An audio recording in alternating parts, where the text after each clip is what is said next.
Physics ಮೇಸ್ಟ್ರು YouTube ಚಾನಲ್ಗೆ ಸ್ವಾಗತ ಸುಸ್ವಾಗತ. ಈ ಒಂದು ವಿಡಿಯೋನಲ್ಲಿ as you can see on the screen we will be discussing about the topic which is the derivation of the relation between the refractive index, object distance, image distance and radius of curvature of a spherical lens. Okay, so ಈ ಒಂದು topic ನ discuss ಮಾಡ್ತೀವಿ. 5 marks ಗೆ very much important topic. ಈ topic ಗೊತ್ತಾದ್ರೆ ಮಾತ್ರ lens maker formula ಗೊತ್ತಾಗೋದು. ಯಾಕಂದ್ರೆ ಲೆನ್ಸ್ ಮೇಕರ್ ಫಾರ್ಮುಲಾ ಸ್ಟಾರ್ಟ್ ಆಗೋದೆ ಈ ಒಂದು ರಿಲೇಶನ್ಶಿಪ್ ಇಂದ. ಸೊ ಹಾಗಾಗಿ ತುಂಬಾ important for your board exams also and NEET ಮತ್ತೆ JEE ಎಕ್ಸಾಮ್ಸ್ಗಳಿಗೆ ಈ ಫಾರ್ಮುಲಾಸ್ಗಳು ಯೂಸ್ ಮಾಡ್ಕೊಳ್ತಾ ಹೋಗ್ತೀವಿ. Okay, yes. So if you are new to the channel, I request you to please subscribe our channel and support the channel. Yes. So now let us enter into the topic. Okay, so that is derivation of the relationship between the individual refractive index of different medium and the object distance, image distance and radius of curvature for the spherical lens. So ಅದಕ್ಕೆ ಬೇಕಾಗಿರುವಂತಹ theory part ಏನಿದೆ ಅದನ್ನಿಷ್ಟನ್ನು ಕೂಡ ನಾನು ಇಲ್ಲಿ ಬರ್ಕೊಂಡಿದ್ದೀನಿ to save the time. Okay, so ಈ diagram ಅನ್ನ clean ಆಗಿ ಎಕ್ಸ್ಪ್ಲೈನ್ ಮಾಡೋದೇ ಈ ಒಂದು ಇನ್ಫಾರ್ಮೇಶನ್ ಕೆಲಸ ಅಷ್ಟೇ. Okay, yes. ಸಿ ಹಿಯರ್ ಎರಡು ಡಿಫ್ರೆಂಟ್ ಮೀಡಿಯಮ್ಸ್ ಇದೆ. ಇಲ್ಲಿಂದ ಈಚೆಗೆ ಲೆನ್ಸ್ ಅಂತ ಕನ್ಸಿಡರ್ ಮಾಡ್ತಿದೀವಿ. ಲೆನ್ಸಿನ ಒಂದೇ ಒಂದು ಸರ್ಫೇಸ್ ತಗೊಂಡಿದೀವಿ. ಓಕೆ, ಸೊ ಡಿಫ್ರೆಂಟ್ ಎರಡೆರಡು ಸರ್ಫೇಸ್ ಬಂದಾಗ ಅವಾಗ ಲೆನ್ಸ್ ಮೇಕರ್ ಫಾರ್ಮುಲಾದಲ್ಲಿ ಅಪ್ಲೈಡ್ ಮಾಡೋದು ಹೇಗೆ ಅಂತ ನಾನು ಹೇಳ್ಕೊಡ್ತೀನಿ. ಸಿ, ಈ ಕಡೆ ಬರುವಂಥದ್ದು ಮೊದಲನೇ medium. It is not necessary always the medium has to be air. ಆ ಲೆನ್ಸನ್ನ ನೀರು ಒಳಗಡೆ ಇಟ್ಟು, ದಟ್ ಮೀನ್ಸ್ ವಾಟರ್ ಒಳಗಡೆ ಇಟ್ಟರೆ ಫಸ್ಟ್ ಮೀಡಿಯಂ ವಾಟರ್ ಆಗುತ್ತೆ. ಸೊ ಹಾಗಾಗಿ ಏರ್ ಅಂತ ಕನ್ಸಿಡರ್ ಮಾಡಿಕೊಂಡು ನಾವು ಡಿರೈವ್ ಮಾಡೋಕೆ ಹೋಗಲ್ಲ. So by considering it as different medium ಅಂದರೆ ಅದಕ್ಕೆ ಆದಂತಹ ಒಂದು ರಿಫ್ರಾಕ್ಟಿವ್ ಇಂಡೆಕ್ಸ್ ಇರುತ್ತೆ. ದಟ್ ಈಸ್ N1 ಅಂತ ತಗೊಂಡಿರ್ತೀವಿ. ಆ್ಯಂಡ್ ಲೆನ್ಸಿನ ರಿಫ್ರಾಕ್ಟಿವ್ ಇಂಡೆಕ್ಸ್ನ N2 ಅಂತ ತಗೊಳ್ಳೋಣ. Okay, so object is point object which is kept on the principal axis and it is mentioned as O. ಆಬ್ಜೆಕ್ಟಿಂದ M ತನಕ ಆಬ್ಜೆಕ್ಟ್ ಡಿಸ್ಟೆನ್ಸ್ ಆಗುತ್ತೆ, mention it as U. And M ಇಂದ image ಬರ್ತಿರೋದು ಐನಲ್ಲಿ. So M ಐನ ನಾವೇನಂತ ತೊಗೊಂಡಿದ್ದೀವಿ, V image distance ಅಂತ ತೊಗೊಂಡಿದ್ದೀವಿ. ಓಕೆ, ಸೊ ಈಗ ಇಲ್ಲಿ ಒಂದು ಏನು ಅರ್ಥ ಮಾಡ್ಕೋಬೇಕಾಗುತ್ತೆ ಅಂತ ಹೇಳಿದ್ರೆ, ನಾವು ಸಿ ಹಿಯರ್ ಎಮ್ ಮತ್ತೆ ಎನ್ಗೆ ಒಂದು ಸ್ಟ್ರೈಟ್ ಲೈನ್ನ ಡ್ರಾ ಮಾಡಿದ್ರೆ ಈ ಎಮ್ ಮತ್ತೆ ಹಾರಿಜಾಂಟಲ್ ಲೈನಿಗೆ, ನಾಟ್ ಎನ್ನಿಂದ ಹಾರಿಜಾಂಟಲ್ ಲೈನಿಗೆ ನಾವೇನಾದರೂ ಒಂದು ಸ್ಟ್ರೈಟ್ ಲೈನನ್ನು ಡ್ರಾ ಮಾಡಿದ್ರೆ, so that also has to be considered as what M. ಯಾಕೆ ಅಂದರೆ ಲೆನ್ಸ್ ತುಂಬ ಥಿನ್ ಆಗಿರುತ್ತೆ. ನಾಟ್ ಲೆನ್ಸ್ ಅಂತ ಹೇಳಿದ್ರೆ ಕಂಪ್ಲೀಟ್ಲಿ ಈ ರೀತಿ ಬಲ್ಜ್ ಆಗಿರಲ್ಲ, ಥಿನ್ ಆಗಿರುತ್ತೆ. ಥಿನ್ ಆಗಿದ್ದಾಗ ಈ ಲೈನು ಮತ್ತೆ ಇಲ್ಲಿ ಏನು ಇಂಟರ್ಸೆಕ್ಟ್ ಆಗ್ತಿದೆಯಲ್ಲ, ಎನ್ನಿಂದ ಡ್ರಾ ಮಾಡಿರುವಂಥ ಪರ್ಪೆಂಡಿಕ್ಯುಲರ್ ಲೈನ್ ಏನು ಇಂಟರ್ಸೆಕ್ಟ್ ಆಗ್ತಿದೆಯಲ್ಲ, ಅದು ಮತ್ತೆ ಎಮ್ ಅನ್ನೋ ಪಾಯಿಂಟ್ ಕೋಇನ್ಸೈಡ್ ಆಗುತ್ತೆ ಅಂತ ಅಸ್ಯೂಮ್ ಮಾಡ್ಕೋಬೇಕು. That is what the assumption that you need to what make. Otherwise it is very much difficult for us to understand the future mathematics that we will be applying on this topic. Clear? Yes. So ಈಗ ಇದಿಷ್ಟು assumptions and ಆ್ಯಂಗಲ್ಸ್ಗಳನ್ನ ಸ್ವಲ್ಪ ಗಮನ ಇಟ್ಟು ನೋಡ್ಕೊಳ್ಳಿ. Just unknown angles ಬರ್ತಾ ಇದೆ. ಒಂದು triangle ಬರ್ತಾ ಇದೆ, ಟ್ರಯಾಂಗಲ್ ಒಳಗಡೆ ಇರುವ ಆ್ಯಂಗಲ್ಸ್ ಅನ್ನೋನ್, ನಮಗೆ ಗೊತ್ತಾಗಲ್ಲ ಎಷ್ಟೆಷ್ಟು ಆ್ಯಂಗಲ್ಸ್ಗಳು ಬರುತ್ತೆ ಅಂತೇಳಿ. ಸೊ ಹಾಗಾಗಿ ಆ ಡಿಫ್ರೆಂಟ್ ಆ್ಯಂಗಲ್ಸನ್ನ ಮೆನ್ಷನ್ ಮಾಡಿದ್ದೀನಿ. ಸಿ ಹಿಯರ್, ಇದು ಇನ್ಸಿಡೆಂಟ್ ರೇ, this is the normal. Yellow colour line ಏನಿದೆ ಅದು normal at the point of incidence. So this will be the angle of incidence. ಆಯ್ತಾ? ನೆಕ್ಸ್ಟ್ ಸೆಕೆಂಡ್ ಮೀಡಿಯಮಲ್ಲಿ ರಿಫ್ರಾಕ್ಟೆಡ್ ರೇ ಹೋಗ್ತಾ ಇದೆ. ಸೊ ಹಾಗಾಗಿ ಅದನ್ನು ರಿಫ್ರಾಕ್ಷನ್ ಆ್ಯಂಗಲ್ ಅಂತ ತಗೊಳ್ತಿದ್ದೀವಿ. ಸಿ, ಈ ಮೂರು values, that means alpha, beta and gamma, different triangles form ಆಗ್ತಿರೋದ್ರಿಂದ ಅದ್ರ ಒಳಗಡೆ ಬರುವಂಥ unknown angles. Since I don't know, I am mentioning it as what alpha, beta, gamma. ನೀವು ಬೇರೆ ಬೇರೆ ಬುಕ್ಕಲ್ಲಿ ರೆಫರ್ ಮಾಡಿದ್ರೆ ಕೆಲವೊಂದು ಕಡೆ XYZ ಅಂತ ಮೆನ್ಷನ್ ಮಾಡಿರ್ತಾರೆ, ಕೆಲವೊಂದು ಕಡೆ ಮೆನ್ಷನೇ ಮಾಡಿರಲ್ಲ. Then also we can go for what derivation. Easy ಆಗಲಿ ಅನ್ನೋದಕ್ಕೋಸ್ಕರ ನಾವಿಲ್ಲಿ ಮೆನ್ಷನ್ ಮಾಡ್ಕೊಳ್ತಿದ್ದೀವಿ.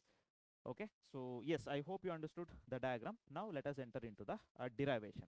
So derivation part ಗೆ enter ಆಗೋದಕ್ಕಿಂತ ಮುಂಚೆ first we need to understand something about what refractive index. Refractive index ಅನ್ನೋ ಟಾಪಿಕ್ ಬಗ್ಗೆ ನಿಮಗೆ ಗೊತ್ತಿರುತ್ತೆ, ಆಲ್ರೆಡಿ ಗೊತ್ತಿರುತ್ತೆ. ಬಟ್ ಇದಕ್ಕೆ ಬೇಕಾಗಿರುವಂಥ ಈ ಒಂದು ಟಾಪಿಕ್ಗೆ ಬೇಕಾಗಿರುವಂಥ ರಿಫ್ರಾಕ್ಟಿವ್ ಇಂಡೆಕ್ಸ್ನ ಸಿಂಪಲ್ ಆಗಿ ಎಕ್ಸ್ಪ್ಲೇನ್ ಮಾಡ್ತೀನಿ within 5 minutes. See here, this is medium 1. I will take this as medium 1 and this is medium 2. Medium 1 air ಅಂತ ತಗೊಳ್ಳಲ್ಲ. ಸೊ ಡಿಫ್ರೆಂಟ್ ಇರೋದ್ರಿಂದ ಇದಕ್ಕೆ ತನ್ನದೇ ಆದಂತಹ ರಿಫ್ರಾಕ್ಟಿವ್ ಇಂಡೆಕ್ಸ್ ಇರುತ್ತೆ, which is called as absolute refractive index, N1 ಅಂತ ತಗೊಳ್ತೀನಿ. ಈ ಒಂದು ಮೆಟೀರಿಯಲ್ಗೆ ರಿಫ್ರಾಕ್ಟಿವ್ ಇಂಡೆಕ್ಸ್ ಇರುತ್ತೆ N2 ಅಂತ ತಗೊಳ್ತೀನಿ. ಓಕೆ, ಸೊ ಲೈಟ್ ಈ ಮೀಡಿಯಮಲ್ಲಿ ಟ್ರಾವೆಲ್ ಆಗುವಾಗ ಒಂದು ವೆಲಾಸಿಟಿಲಿ ಹೋಗ್ತಿರುತ್ತೆ, V1 ಅಂತ ತಗೊಳ್ತೀನಿ. ಈ ಮೀಡಿಯಮಲ್ಲಿ ಹೋಗುವಾಗ ವೆಲಾಸಿಟಿ ಚೇಂಜ್ ಆಗುತ್ತೆ, I will consider it as what V2. and here this will be the angle of incidence and this will be the angle of refraction. So now refractive index, okay, of different materials with respect to the another material can be expressed in the 3 different ways. First one, in terms of their velocity. V andre ಏನು ಮಕ್ಕಳೇ, velocity. So velocity ತಗೋಬೇಕು ಅಂದರೆ C refractive index of second medium with respect to first medium ಅಂತ ತಗೊಳ್ತೀವಿ. Second medium ಅಂದರೆ ಏನು, light ray ಇಲ್ಲಿಗೆ ಬರ್ತಾ ಇದೆ, refractive index of this medium with respect to the first medium. So ಹೇಗೆ ರೆಪ್ರೆಸೆಂಟ್ ಮಾಡ್ತೀವಿ ಅಂದರೆ V1 ಡಿವೈಡೆಡ್ ಬೈ V2 ಅಂತ ರೆಪ್ರೆಸೆಂಟ್ ಮಾಡ್ತೀವಿ. ಅದೇ ಅಕಸ್ಮಾತ್ refractive index of first medium with respect to second medium ಅಂದರೆ ಇದು ಏನಾಗುತ್ತೆ, ರೆಸಿಪ್ರೋಕಲ್, ಉಲ್ಟಾ. That means V2 divided by V1 ಅಂತ ತಗೊಳ್ತೀವಿ. ಕ್ಲಿಯರ್? Okay, yes. ಸೊ ಇದನ್ನ ಸರ್ ಯಾಕೆ ಹೀಗೆ ಅಂತ ಹೇಳ್ಬಿಟ್ಟು ಇದನ್ನ ಕಂಪ್ಲೀಟ್ಲಿ ಡಿಫ್ರೆಂಟ್ ಅಂದರೆ ಪ್ರೀವಿಯಸ್ ಕ್ಲಾಸಸ್ಸಲ್ಲಿ ಎಕ್ಸ್ಪ್ಲೇನ್ ಮಾಡಿರ್ತೀನಿ. ಸೊ ಅದನ್ನು ನೀವು ರೆಫರ್ ಮಾಡ್ಬೋದು, ಚಾನಲಲ್ಲಿ ಇರುತ್ತೆ.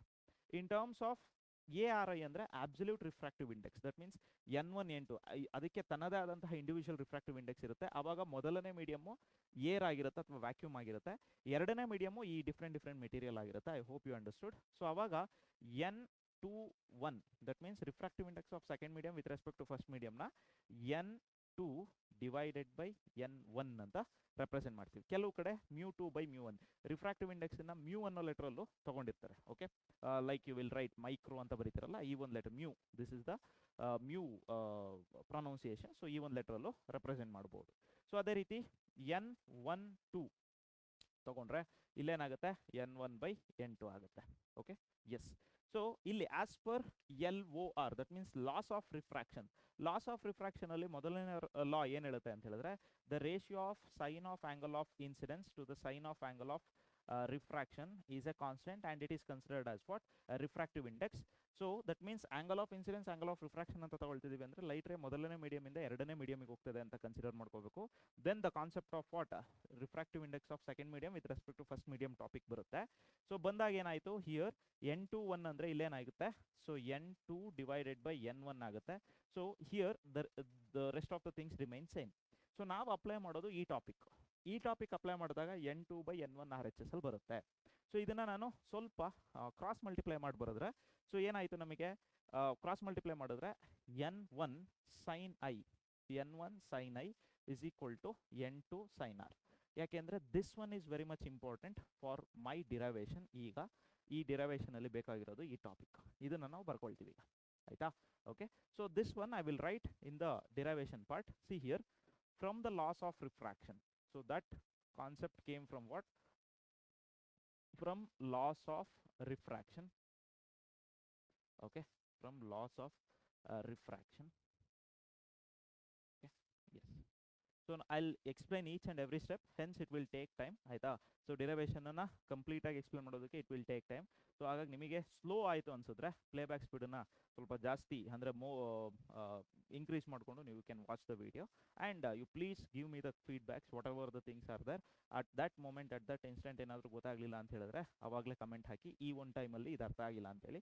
I try to cover it up in the next video or else comment ಸೆಕ್ಷನಲ್ಲೇ ನಿಮಗೆ ಕ್ಲಿಯರ್ ಮಾಡೋದಕ್ಕೆ ಟ್ರೈ ಮಾಡ್ತೀನಿ. Okay, so from laws of refraction ನೋಡಿ, ಫಸ್ಟ್ ಮೀಡಿಯಮಿಂದ ಸೆಕೆಂಡ್ ಮೀಡಿಯಮಿಗೆ ಹೋಗ್ತದೆ, ಫಸ್ಟ್ ಮೀಡಿಯಮಿಂದ ಲೈಟ್ ರೇ ಸೆಕೆಂಡ್ ಮೀಡಿಯಮಿಗೆ ಬರ್ತಾ ಇದೆ. ಸೊ ಹಾಗಾಗಿ N1 sine i which will be equal to N2 sine r. So ಇದು ಈಕ್ವೇಷನ್. ಈ ಈಕ್ವೇಷನ್ನಿಗೆ ನಾವು ಸರ್ ರಿಫ್ರಾಕ್ಟಿವ್ ಇಂಡೆಕ್ಸ್ಗಳು ಗೊತ್ತಿಲ್ಲ, that means angle of incidence value ಗೊತ್ತಿಲ್ಲ, ಆಂಗಲ್ ಆಫ್ ರಿಫ್ರಾಕ್ಷನ್ ವ್ಯಾಲ್ಯೂ ಗೊತ್ತಿಲ್ಲ, but we know the object distance, image distance and radius of curvature.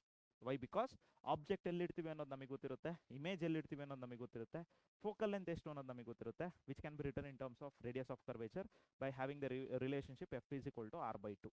ಹೌದಾ? So that means ನಾವು ಈ ಹೋಲ್ ಈಕ್ವೇಷನನ್ನು in terms of object distance, image distance and refractive index change ಮಾಡೋಕ್ಕಾಗಲ್ಲ, refractive index will be there and radius of ಕರ್ವೇಚರಲ್ಲಿ ಬರಿತೀವಿ. Sine I ಮತ್ತು sign ಆರ್ನ ಆ ಟಾಪಿಕಲ್ಲಿ ಬರಿತೀವಿ. ಕ್ಲಿಯರ್? ಎಸ್. ಸೊ ಇದಿಷ್ಟು ಗೊತ್ತಾಯಿತು ಅಂದ್ಕೊಳ್ತೀನಿ. ನಾವು let us enter in to the next ಟಾಪಿಕ್ಕಿಗೆ ಹೋಗೋಣ. ಓಕೆ, ಸಿ ಹಿಯರ್, ನೆಕ್ಸ್ಟ್ ಟಾಪಿಕ್ಕಿಗೆ ಹೋಗೋದಕ್ಕಿಂತ ಮುಂಚೆ ಸ್ವಲ್ಪ ಬೇಸಿಕ್ಸ್ ಆಫ್ ಟ್ರಿಗ್ನೋಮೆಟ್ರಿ ತಗೋಬೇಕು. Okay, so trigonometry, assumptions of trigonometry. Okay, so ಟ್ರಿಗ್ನೋಮೆಟ್ರಿನಲ್ಲಿ ಏನಾಗುತ್ತೆ, see here, we know that sine 0 is equal to 0 and ಇನ್ನೊಂದು ಕಡೆ ಏನಾಗುತ್ತೆ, ಟ್ಯಾನ್ 0 is equal to 0. ಹೌದಾ? Sin 0 is equal to 0, tan 0 is equal to 0. This means, so consider this as sin theta. Okay, this as what? Tan theta. Okay, yes. So as theta approaches to 0, okay, So yes, just a minute. I'll just save this one. Otherwise, I'll face some issues. ಹಾಗಾಗಿ okay. So if theta approaches to 0 ನೋಡಿ, sine 0 value ಏನಾಗ್ತದೆ 0. So that means sine theta, sine 0 will be equal to 0. In terms of theta ಬರೆಯೋದು sine theta will be equal to theta. ಆಯ್ತಾ? So ಇಲ್ಲೂ ಅಷ್ಟೇ, as theta approaches to 0, 0ಗೆ approach ಮಾಡ್ತಾ ಮಾಡ್ತಾ ಹೋದಂಗೆ, so tan 0 will be equal to 0. ಅದೇ ರೀತಿ tan theta will be equal to theta. Okay, so ಇದನ್ನ ನೆನ್ಪಿಟ್ಕೊಳ್ಳಿ. Why? Because that means as theta approaches to 0 ಅಂದರೆ, ಸೊ ಈ ಒಂದು ಆಂಗಲ್ ಆಫ್ ಇನ್ಸಿಡೆನ್ಸ್ ಆಗಲಿ ಆಂಗಲ್ ಆಫ್ ರಿಫ್ರಾಕ್ಷನ್ ಆಗಲಿ when they are very very very very smaller. Okay, so that means angle of incidence ಆಗಲಿ ಅಥವಾ angle of refraction ಆಗಲಿ, so ಏನಾಗುತ್ತೆ, which approaches to 0. This is not greater than which is approaching to 0 ಅಂತ ಅರ್ಥ. ಯಾವಾಗ ಇದು approaches to 0 ಆಗುತ್ತೆ, sine theta will be equal to theta, like that. Sine I will be equal to I, sine alpha will be equal to alpha, like that it comes. Clear? Yes. Okay, ಇದು trigonometry. ಯಾಕೆ ಇದನ್ನು apply ಮಾಡ್ತೀವಿ ಅಂದರೆ, because ಅಲ್ಲಿ ನಾವು consider ಮಾಡುವಂತಹ race usually paraxial rays ಆಗಿರುತ್ತೆ. Paraxial ರೇಸಿಗೆ ಆಂಗಲ್ ಆಫ್ ಇನ್ಸಿಡೆನ್ಸು ಮತ್ತು ಆಂಗಲ್ ಆಫ್ ರಿಫ್ರಾಕ್ಷನ್ನು ತುಂಬ ಕಡಿಮೆ ಇರುತ್ತೆ, which will be nearer to 0. That means angle of ಇನ್ಸಿಡೆನ್ಸೇ ಸೇ ಫಾರ್ ಎಕ್ಸಾಂಪಲ್ ಈಗ ಇಲ್ಲಿ ಬರಿಬೋದು 60 ಡಿಗ್ರಿ 45 ಡಿಗ್ರಿ ಅಂತ ಬರಿಬೋದು. ಬಟ್ ಆ್ಯಕ್ಚುಲ್ ಆಗಿ ಹೇಗಾಗಿರುತ್ತೆ ಅಂತ ಹೇಳಿದ್ರೆ, angle of incidence will be 0.003 degree, 0.004 degree, like that it comes. ಆ ರೀತಿ ತೊಗೊಂಡು ನಾವಿಲ್ಲಿ ಎಕ್ಸ್ಪ್ಲೈನ್ ಮಾಡೋಕ್ಕಾಗಲ್ಲ ಅಥವಾ ಡಿರೈವ್ ಮಾಡೋಕ್ಕಾಗಲ್ಲ. ಸೊ ಹಾಗಾಗಿ we have taken a more value. But assumption ಏನು ಮಾಡ್ತೀವಿ ನಾವು, angle of incidence refraction will be less ಅಂತ ತಗೊಳ್ತೀವಿ. ಓಕೆ, ಆಯ್ತಾ? ಎಸ್. ಸೊ ಈಗ ಇಷ್ಟು ಟಾಪಿಕ್ ನಿಮಗೆ ಗೊತ್ತಾಯ್ತು ಅಂದ್ಕೊಳ್ತೀನಿ. ನಾವು let us enter in to the some basic geometry once again. ಈಗ ಟ್ರಿಗ್ನೋಮೆಟ್ರಿ ಬೇಸಿಕ್ಸ್ ತಿಳ್ಕೊಂಡಾಯ್ತು, ಈಗ ಜಿಯೋಮೆಟ್ರಿ ಬೇಸಿಕ್ಸ್ ತಗೊಳ್ಳೋಣ. So I will write this sine I and sine R in terms of object distance and image distance. Yes. So ಅದಕ್ಕೆ ಇಲ್ಲಿಗೆ ತಗೊಳ್ಳೋಣ. See here we have two triangles. I'll mention those two triangles in triangle. ಇದೆಲ್ಲ ನೀವು ಬರೆಯುವಂಥ ಅವಶ್ಯಕತೆ ಇಲ್ಲ, ಆಯ್ತಾ? So ಯಾವುದು previously ನಾನು ಎಕ್ಸ್ಪ್ಲೇನ್ ಮಾಡಿದ್ನಲ್ಲ ಟ್ರಿಗ್ನೋಮೆಟ್ರಿ, ಅದೆಲ್ಲ ಬರೆಯೋ ಅವಶ್ಯಕತೆ ಇಲ್ಲ. ಇಲ್ಲಿ ಏನು ಬರೀತಿದ್ದೀನಿ ಅದನ್ನು ಬರೆಯುವಂಥ ಅವಶ್ಯಕತೆ ಇದೆ. Okay, yes. So in triangle ಯಾವ ತಗೊಳ್ತೀನಿ, NOC, ಆಯ್ತಾ? ಸೊ ಈ ಟ್ರಯಾಂಗಲ್ NOC ನಲ್ಲಿ see the triangle is like this. ಇದೆಲ್ಲ ಬರೆಯೋ ಅವಶ್ಯಕತೆ ಇಲ್ಲ, ಡೈರೆಕ್ಟಾಗಿ ಅಲ್ಲಿ ಬರೀತೀನಿ. ಅದು ನಾನು ಹೇಳ್ತೀನಿ ಏನು ಬರಿಬೋದು ಅಂತೇಳಿ, ಅದನ್ನು ಮಾತ್ರ ಬರ್ಕೊಳ್ಳಿ. ಸೊ ಇಲ್ಲಿ ಐ ಆಗುತ್ತೆ, this one will become alpha and this one will become beta, ಆಯಿತಾ? ಸೊ ಅದೇ ರೀತಿ ಇನ್ ಟ್ರಯಾಂಗಲ್ ಇನ್ನೊಂದು ಟ್ರಯಾಂಗಲ್ ಇದೆ NCI. Here you can observe NCI. So triangle ಹೀಗಿದೆ, ಹೌದಾ? See, this is N, this is C and this is I, and here it is angle of refraction, this is gamma, and ಇಲ್ಲಿ ಹೊರಗಡೆ ಬಂದರೆ ಇದು beta ಆಗುತ್ತೆ. So here okay, yes. So ನಾವು we have to apply exterior angle property. Exterior angle property ಏನು ಹೇಳುತ್ತೆ, the exterior angle will be equal to sum of the interior opposite angle alpha plus beta. Reason ಯಾಕೆ sir, ಇದನ್ನ ಯಾಕೆ ತಗೊಳ್ತಿದ್ದೀರಾ? Okay, just let me delete this one, ಇದರ ಅವಶ್ಯಕತೆ ಇಲ್ಲ. Yes. See here. See, angle of incidence ಬೇಕು, ಜೊತೆಗೆ angle of refraction ಬೇಕು. ಸೊ ಹಾಗಾಗಿ I am taking this one. See here I ಸಿಕ್ತು. ಈಗ ಆರ್ ತಗೊಳ್ಳೋಣ. ಆರ್ ಇರೋದು ಈ ಟ್ರಯಾಂಗಲ್ ಅಲ್ಲಿ. ಸೊ ಬಟ್ ಈ ಟ್ರಯಾಂಗಲ್ ಅಲ್ಲಿ ಎಕ್ಸ್ಟೀರಿಯರ್ ಆಂಗಲ್ ಏನಾಗುತ್ತೆ, beta is equal to R plus gamma. So there fore R will be equal to beta minus gamma ಆಗುತ್ತೆ, ಬೀಟಾ ಮೈನಸ್ ಗಾಮಾ. ಸೊ ಈಗ ನಾವು we came to know I and R. Okay, yes. So ಇದನ್ನ previous ಟಾಪಿಕಲ್ಲಿ ಬರ್ಕೊಳ್ತೀನಿ. C here N1 sine i value ಏನಿದೆ here, see here we can write alpha plus beta. ಅದೇ ರೀತಿ N2 sine r ಜಾಗದಲ್ಲಿ ಏನಿದೆ, beta minus gamma ಇದೆ.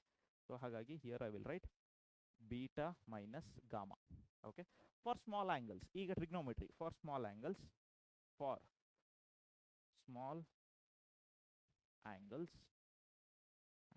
say for example angle of incidence and angle of refraction. Okay, so what happens, sin theta will be equal to theta. That means sin I will be equal to I. So ಹಾಗಾಗಿ i ಜಾಗದಲ್ಲಿ ಏನಿದೆ, ಇಲ್ಲಿ i ಜಾಗದಲ್ಲಿರೋದು alpha plus beta. So ಹಾಗಾಗಿ alpha plus beta ಅಂತ ಮಾತ್ರ ಬರೀತೀನಿ. Here N2. Okay, just a minute, ಇದು ಪದೇ ಸೇವ್ ಮಾಡ್ತಾ ಇರಬೇಕು.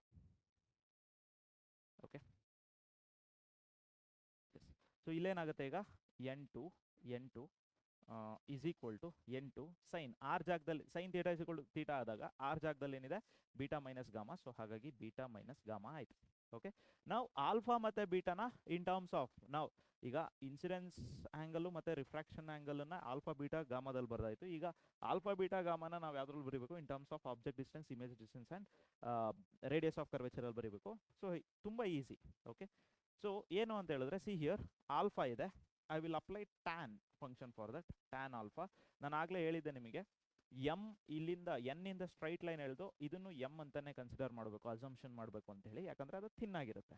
ಸೊ ಟ್ಯಾನ್ ಆಲ್ಫಾ ತಗೊಳ್ಳೋಣ. ಟ್ಯಾನ್ ಆಲ್ಫಾ ತಗೊಂಡ್ರೆ ಟ್ಯಾನ್ ಥೀಟಾ ಫಾರ್ಮುಲಾ ಏನಾಗುತ್ತೆ? That is M N opposite divided by adjacent. Adjacent is what?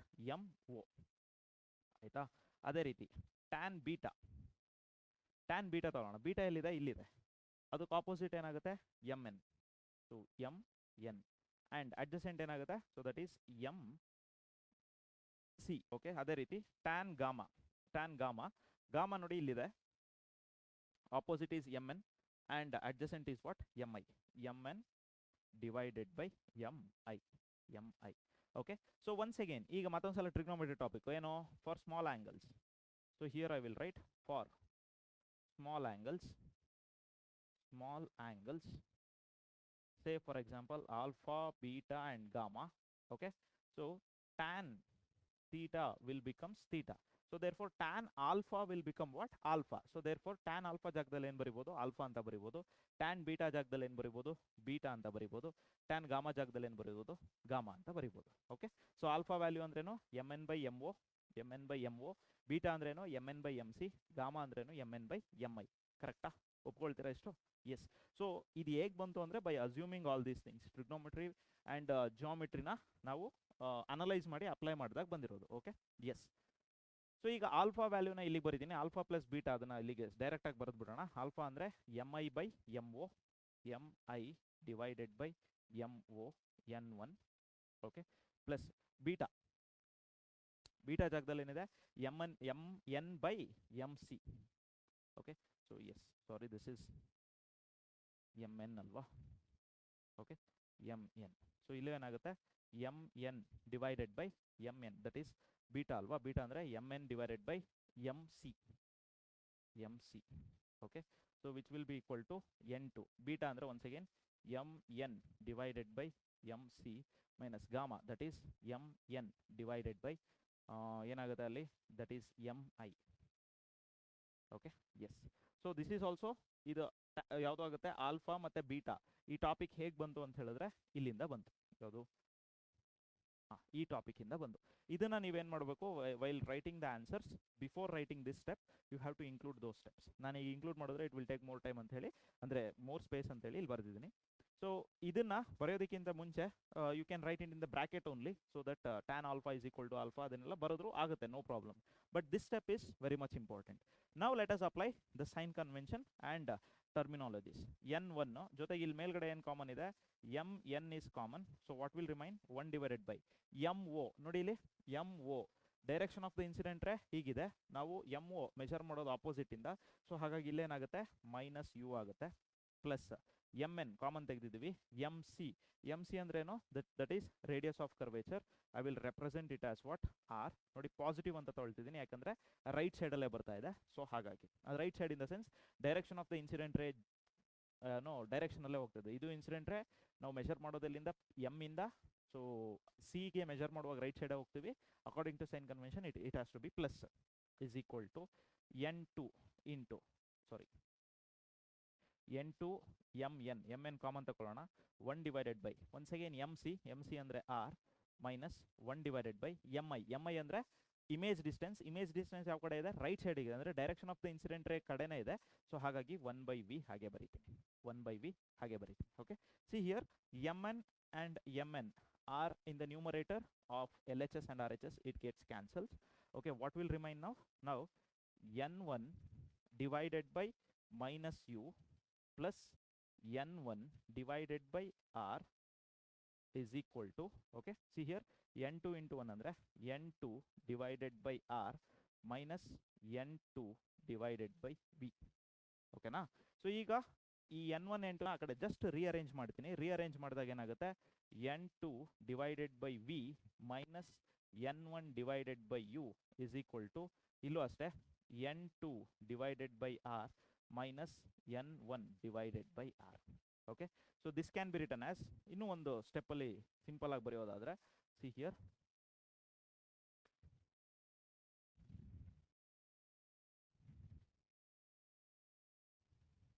just a minute.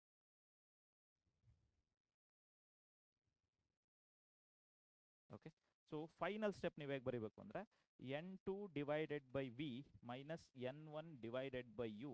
So ಇಲ್ಲಿ r is the L C M ತಗೊಂಡ್ರೆ n2 minus n1. This is the final formula. Okay, this is the final relationship between refractive index n2 and n1, u, v and r. ತುಂಬ simple ನೋಡಿ, ಇಷ್ಟೇ steps, ಇಷ್ಟೇ ಬರೋದ್ರೆ ಸಾಕು. But ಈ ಸ್ಟೆಪ್ಪಿಗೆ 5 ಮಾರ್ಕ್ಸಿಗೆ ಕೇಳಿದಾಗ ಇದು ಒಂದನ್ನ ಇನ್ಕ್ಲೂಡ್ ಮಾಡ್ಕೊಳ್ಳಿ ಅಷ್ಟೇ. In triangle N O C and N C I ಅಂತ ತೊಗೊಂಡು ಇದನ್ನು ಎಲ್ಲಿಗೆ ಇನ್ಕ್ಲೂಡ್ ಮಾಡಿ ಅಂತ ಹೇಳಿದ್ರೆ, ಸೊ ಇಲ್ಲಿಗೆ, ಓಕೆ, ಈ ಜಾಗದಲ್ಲಿ ಇನ್ಕ್ಲೂಡ್ ಮಾಡಿ, ಈ ಜಾಗದಲ್ಲಿ ಅಥವಾ ಈ ಜಾಗದಲ್ಲಿ ಇನ್ಕ್ಲೂಡ್ ಮಾಡಿ. ಒಂದು 2 to 3 steps. Clear? Yes. So we were about to discuss the topic, the relationship n1, n2, u, v and r, and finally we got the relationship n1, n2, u, v and r. Clear? Yes. I hope you understood. If you have any doubts or any queries, so please put it on the comment section, and I request you to give the feedback also, and along with that, please support this channel by subscribing and sharing with it with your friends ಅಂತ ಹೇಳ್ತಾ, ನಮಸ್ತೆ.